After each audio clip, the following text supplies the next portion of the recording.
What are you doing here now? It's too late. Don't ever come back, you incompetent fool. Henry's words, as the director's son and an elite doctor, are absolute in this hospital. If I had been able to attend the meeting, my statements could have quelled the embezzlement accusations against Henry. Still, I raised an objection. Did you expect me to attend while ignoring a woman who had an accident? If you think my actions were wrong, I can't continue working at this hospital. A little away from the conference room, Megan was standing with a remorseful look on her face. I'm really sorry. It's all my fault. It's okay. I'll just find another job. I escorted Megan to the hospital parking lot. Right then, about 20 luxury cars started pulling into the lot one after another. Tyler, do you have some time now? There's a place I'd like you to accompany me to. My name is Tyler. I'm a male nurse turning 40 this year. I've been working at Smith General Hospital for nearly 20 years and am recognized as a seasoned veteran. There's another clerk named Mr. Williams, so people often call me by my first name, Tyler. The job is tough, but I find it very rewarding and enjoy interacting with the patients. When they express their gratitude to me, it really boosts my motivation. On the surface, my days might seem fulfilling, but I do have concerns. I still feel young at heart, but talking about age sometimes makes me a bit gloomy. My main concern is that I'm turning 40 and still single with no romantic prospects. Working in a predominantly female environment, I can't use lack of opportunities as an excuse. Among the female nurses, my presence is seen as Tyler lacks a certain masculine aura. I've never thought of him as a man. That's right. He blends in with us women too much. But as a coworker, he's fantastic. That's how it went. They sound like compliments, but they're not at all. In short, I lack appeal as a man. Surely you can't work as a nurse exuding pheromones all the time. Now that I'm nearing 40, I'm also worried about my receding hairline. I have a muscular build and think my body is okay, but my thinning hair often makes me look over 40, which is quite shocking. I guess women prefer young, handsome guys. Who'd want to date a balding 40-year-old? I complain to myself, but it doesn't change anything. To maintain at least my physique, I diligently go to the gym. So here I am still living with my mother, who raised me alone.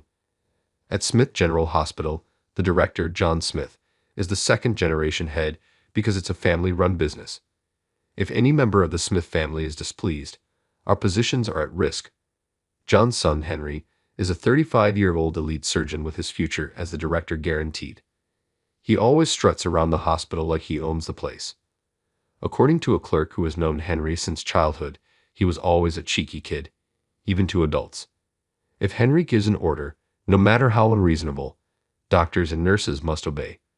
The best way to avoid trouble is to keep a low profile and live quietly. That day, I was measuring the blood pressure of Jessica, a woman in her 70s who had been admitted 2 days ago. Jessica was a cheerful and talkative person, and her presence instantly brightened the room.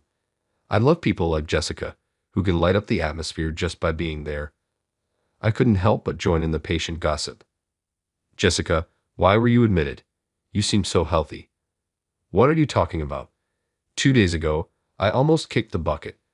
I've sworn off beefsteak for life. Jessica, it's not the beefsteak that's the problem. Please don't eat food past its expiration date just because you live alone. Okay, I got it. The doctor scolded me, saying, how many times has this happened? Oh, by the way, do you know there's a strange rumor about the young doctor here? The young doctor probably refers to Henry. What's going on with Dr. Smith? A neighbor who was recently discharged said they were forced to give a gift. Aren't doctors not supposed to accept such things? That was an unsettling story. Gifts and gratuities are a common topic at any hospital. Some doctors accept such under-the-table gifts, while others staunchly refuse them. However, it's a problem if patients are coerced into giving money or goods. As I came to this point in my thoughts, I snapped back to reality. It's best not to do anything that would draw Henry's attention. Acting on a sense of justice might cost me my job. I replied vaguely, is that so, huh? And did not pursue the topic further. A few days later, I was on night duty. In the dark corridors, I saw someone sneaking out of the director's office. I pointed my flashlight and shouted, who's there? To my surprise, it was Henry. "Oh, Tyler, you're on night duty. Thanks for your hard work," he said. "What are you doing here at this hour and in the director's office?" "I just forgot something and came back to get it. I'll be heading home now." "Keep up the good work," he said, and hurried down the corridor. The next day, I was called by the head nurse, Anna. "Tyler, you were on night duty last night, right? Did you see anything unusual, like someone coming out of the director's office?" I replied casually, "Oh yes, I saw Henry coming out of the director's office." I knew it. I had a feeling something was off. There's a rumor that Henry is embezzling funds. This morning, accounting reported discrepancies in the finances. Despite my efforts to avoid Henry, I had stumbled into trouble. That afternoon, I was summoned to Henry's office. "What can I do for you?" I asked. Henry sat at his desk, grinning, and handed me a thick envelope. "There's $2,000 in here. Change your testimony for me, will you?" At first, I didn't understand. Testimony. "Oh, you mean about seeing you outside the director's office last night?" "Yes. There's a meeting tomorrow at 2 p.m. you'll be asked to attend. I want you to say you were mistaken and didn't see me. Is $2,000 not enough?" I was caught up in something unpleasant. I wanted to escape, but that wasn't an option. "Do you think saying it was a mistake will suffice?" I asked. "You could say you saw someone else or that you were sleepy and dreaming. Just make sure I don't get implicated." "So, I need to play dumb. Getting more involved could be disastrous." "All right, I'll testify that way, but I don't need the $2,000. "Fine. If you don't want it, just make sure you testify correctly." I nodded and silently left Henry's office. Just as Henry said, Anna called me that afternoon and told me to attend the meeting at 2 p.m. the next day. At that time, I had no intention of acting on my sense of justice or betraying Henry. The day of the meeting arrived. I wasn't on shift that day, so I only needed to be at the hospital by 2 p.m. Since my place isn't far from the hospital, I usually walk for about 30 minutes for my health. That day, I was walking to the hospital with a heavy heart. Suddenly, a red car sped past me, swerved, and crashed into a utility pole. The bumper flew off, and I saw the airbags deploy. "Oh no, this is bad." I looked around, but no one else was there. I rushed over to the car. Are you hurt?" The driver was a woman with long hair, conscious but in shock. I prioritized getting her out of the car and opened the unlocked door. "Here, grab on. Let's get away from the car." She extended her arm, and I carefully helped her out and guided her to the side of the road. I gently seated her on the sidewalk on the opposite side of the car. "Are you all right? Any injuries? Let me check your pulse." I took her wrist and checked her pulse with practiced ease. "It's stabilizing. Do you have a headache or blurred vision?" She shook her head slightly. "I couldn't sleep at all last night. I shouldn't have been driving while sleep deprived." I could only smile wryly and say, "Well, everyone has their reasons, but it's best to avoid it." Though she seemed uninjured, she was clearly in shock.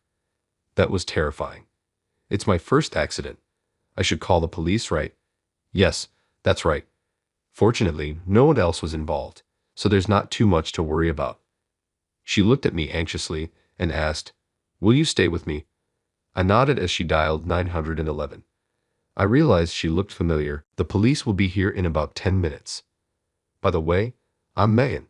I'm usually a model for Paris Fashion Week. Driving here is so different from back in France. The speeds, the spacing, it's all different." "Sorry, I guess that's just an excuse." "A model for Paris Fashion Week. Someone I'd never expect to meet. You work as a model overseas. That's amazing. I think I've seen you somewhere before." Megan blushed slightly and smiled at me. "I appear in ice cream commercials in the States. Maybe that's where you've seen me." "Yes, the ice cream commercials. They're so memorable." "Is that really you?" I got excited, my voice cracking a bit.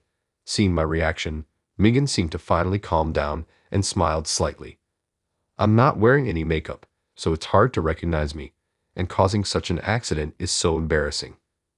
I had always thought she was incredibly beautiful in those commercials with her mysterious aura. "No, you look beautiful even without makeup," I said. "I'm Tyler. I work as a nurse at Smith General Hospital just down the road." Megan, now fully calm, handled the police well when they arrived. I gave my statement as a witness. After the car was towed away and everything was settled, I checked my watch. It was already 3:00 p.m. Looking at my phone, I saw multiple missed calls from Henry right up until just before 2:00 p.m. I hadn't noticed them because my phone was on silent mode. I hurriedly called back, but his phone was off. Still in the meeting. What should I do? Can I still make it to the meeting? I thought. I'm so sorry, you had an important meeting, didn't you? I'll testify that it wasn't your fault. Let's head to the hospital now, Megan said. I thanked her sincerely, and we hurried to the hospital. When we arrived, the conference room door opened, and the doctors started filing out. I spotted a doctor I was friendly with and quietly asked, "Is the meeting over?" "Yes. Without your testimony, Henry got a 3-month salary reduction. You could say he got off lightly. And you were fired for not attending the meeting," he replied. As I stood there in shock, Henry was the last to leave the conference room. When he saw me, he glared with an intense expression. "What are you doing here now? It's too late. Don't ever come back, you incompetent fool," Henry said. Henry's words, as the director's son and an elite doctor, were absolute in this hospital. I should have made it by 2:00 p.m., but I came across a woman who had an accident and got delayed giving a statement. If I had attended the meeting, my testimony could have cleared the embezzlement accusations against Henry, I explained. "I don't want to see your face. Get out," Henry shouted. Was it really necessary to attend while leaving the woman who had the accident unattended? "If you say my actions were wrong, then I cannot work at this hospital," I said. Megan was waiting near the conference room, but now her explanation wouldn't change anything. "I'll quit this place on my own terms," I said. "Thank you for everything." Then I turned and walked toward the exit. Outside the conference room, Megan stood with a regretful expression. "I'm so sorry. It's all my fault," she said. "It's okay. I'll just find another job. Sorry for involving you. Did you have plans?" "Should I call a cab?" I asked. "No, I called someone to pick me up. Tyler, could you walk with me to the parking lot?" she replied. I walked beside Megan to the hospital parking lot. Suddenly, several black luxury cars started arriving. 1, 2, 3, 4. How many are there? I counted and saw a total of 20 luxury cars pulling into the parking lot. "What is this? Does it take this many cars to pick up a model?" I asked. Megan looked puzzled. "For shoots, photographers and staff travel in separate cars. It's normal for 10 cars to show up." "Oh, I see. That's how it is," I thought, realizing Megan's world was entirely different from mine. "Tyler, do you have time? There's somewhere I'd like you to go with me," Megan asked. "Sure, I guess. I wasn't planning to job hunt today anyway," I replied. Megan smiled brightly and said, "Thank you." A man who got out of one of the cars had a powerful physique, but what surprised me most was that he was wearing a black tuxedo. "Please hurry, it's about to start," he said. "Got it," Megan replied. Megan got into one car. When I was about to follow, a burly man pointed me to another car, saying, "You go that way." Once inside, the car started smoothly. The interior was surprisingly spacious. "Please change into this," he said, handing me a black tuxedo like his. I was reluctant but realized blending in would help me not stand out. As I finished changing, I noticed the outside noise growing. Traffic was controlled, and the car moved according to the instructions of the security guards outside. Eventually, the car stopped, and the door opened. Outside, Megan, in a gorgeous crimson dress, stood smiling. She took my hand. "We're filming a commercial. I'm walking the red carpet at an event in New York. When I told them about you, they thought it would be interesting for you to join. Is that okay?" she asked. "What? Me in a commercial? No way. I'll ruin it," I protested. Then, a short man, presumably the director, appeared beside Megan. Don't worry. We'll only film you from behind. You're in good shape. We initially planned for you to be an extra, but now I'd like you to escort Megan," he said. I felt so embarrassed that I wanted to disappear. "Please give me a break. I won't be able to watch TV ever again," I pleaded.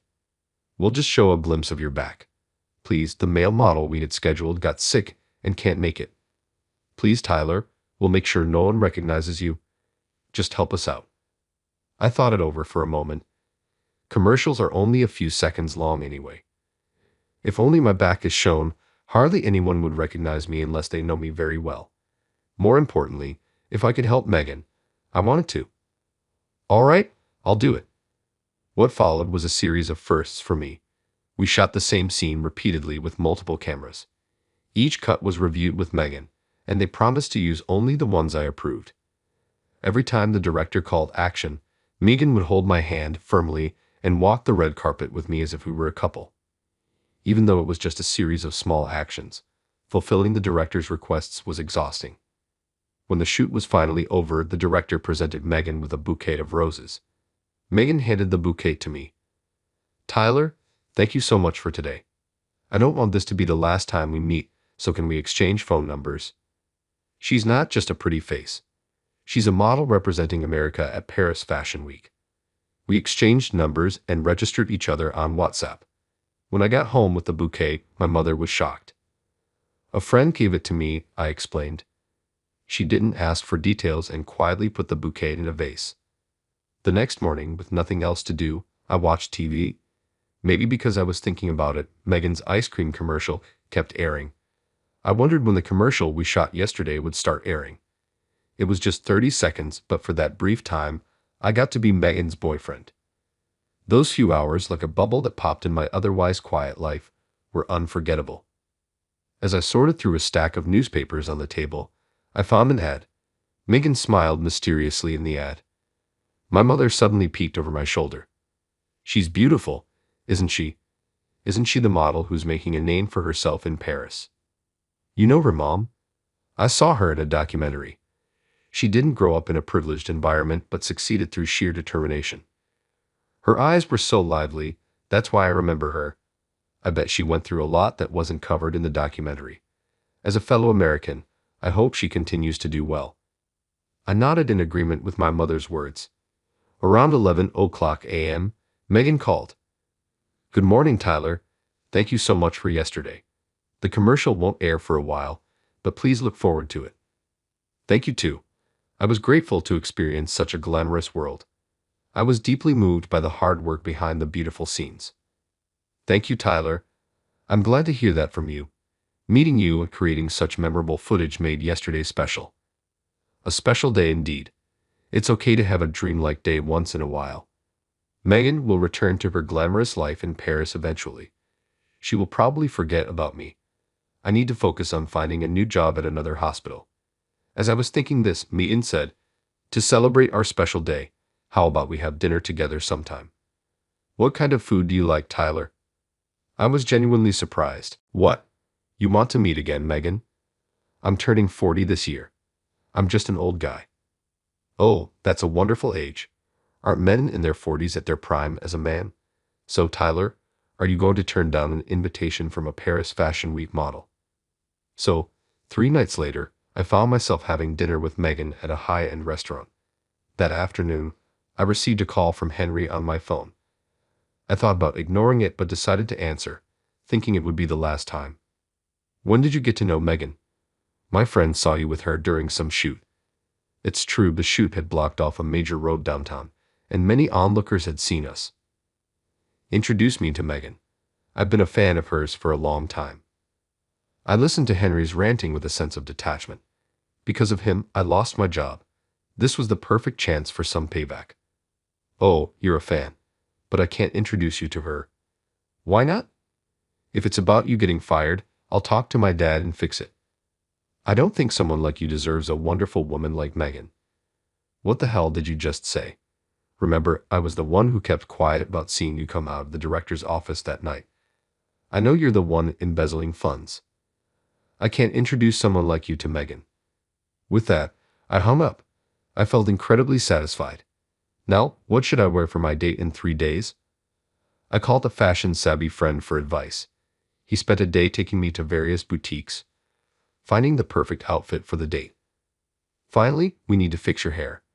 Your Y forehead stands out. Let's talk to a stylist and make you a stylish gentleman. I usually just got quick haircuts at a barber shop, so I was hesitant about going to a trendy salon. but knowing I was going on a date with a Paris Fashion Week model, I endured it. You can't hide it, so let's go with a very short cut, close to a buzz cut. It won't make your forehead noticeable. Don't worry, I'll cut it just right. When I got home after the makeover, my mother didn't recognize me at first. The date 3 days later was a huge success. The food was exquisite, and Megan was all smiles. Wanting to thank her, I splurged on a famous grand pendant and gave it to her. Megan was thrilled. Thank you, Tyler. This pendant is lovely. Could you put it on me? Nervously, I went behind her and fastened the clasp. Her perfume made me dizzy. As we talked, I learned more about Megan's life. She preferred older men, but her relationships often didn't work out. All the men I like are usually already married. She often fell for men in their late 30s to 40s, leading to frequent heartbreak. At 40, I was her ideal age. When I first saw you, it felt like a prince had come to save me. I was both surprised and embarrassed. No woman had ever looked at me that way before. I'd like you to invite me out next time. Feeling like I was in a dream, we left the restaurant and walked through the night city, parting ways at a taxi stand. 4 days later, Megan called me. I'm planning to make America my base. I'll still go to Paris, but I'm giving up my apartment there.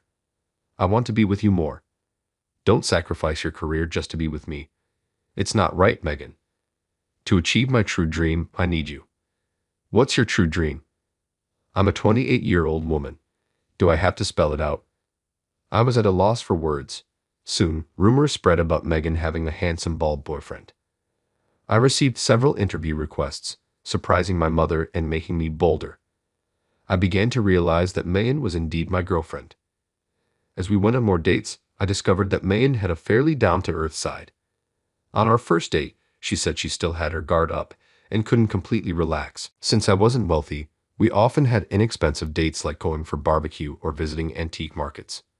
When my birthday came, Megan gave me a gift, and I was able to accept it gratefully. The wrapping paper and box looked familiar. When I opened it, I found it was the same pendant with an M that I had given Megan, but this one had a T on it. Thank you, Megan. I'll treasure it. I have an idea. I'll give you my M pendant, and you give me your T. That way, we can always feel connected to each other. That's a great idea. Let's do that. It felt like a sacred ritual. Megan placed an M pendant around my neck, and I put the T pendant around hers. I was now accustomed to her perfume, and its pleasant scent remained the same. I wondered what our lives would be like by my next birthday. After being fired from Smith General Hospital, I found a job at a new clinic. It was Megan's regular clinic, frequented by many celebrities incognito. Soon, those celebrities began referring to me as Megan's boyfriend. I started working at a clinic with a luxurious atmosphere and beautifully clean interiors, and I could see myself becoming more refined.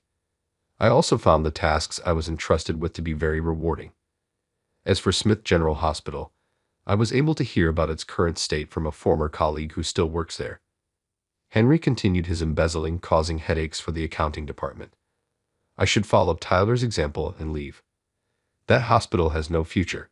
It's big, but if something happens to the director, Henry will take over, and the hospital will quickly go downhill. Soon after, my colleague left for another hospital. Then Henry made a bigger mistake. A medical error. He accidentally instructed that the wrong medication be added to a city councilman's IV drip.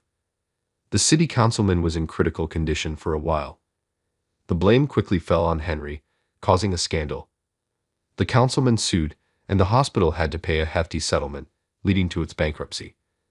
The doctors and nurses who worked there were able to transfer safely to other hospitals, but no hospital was willing to hire Henry, who had committed a medical error. He now lives quietly in the same mansion as his father. A year later, Megan held a press conference with fashion magazine journalists to announce our marriage. Of course, I was her fiancé. Megan drew a portrait of me and showed it to the cameras. Most of the reporters already knew my face, and they laughed, saying it didn't look much like me. We had a small wedding in Hawaii, inviting only close friends and family. It was my mother's first trip on a plane, and I think it made her happy. Even though Megan is a top model, making our marriage somewhat of a mismatch, I am proud of who I am. I will continue to work hard, supporting Megan so she can enjoy her career to the fullest.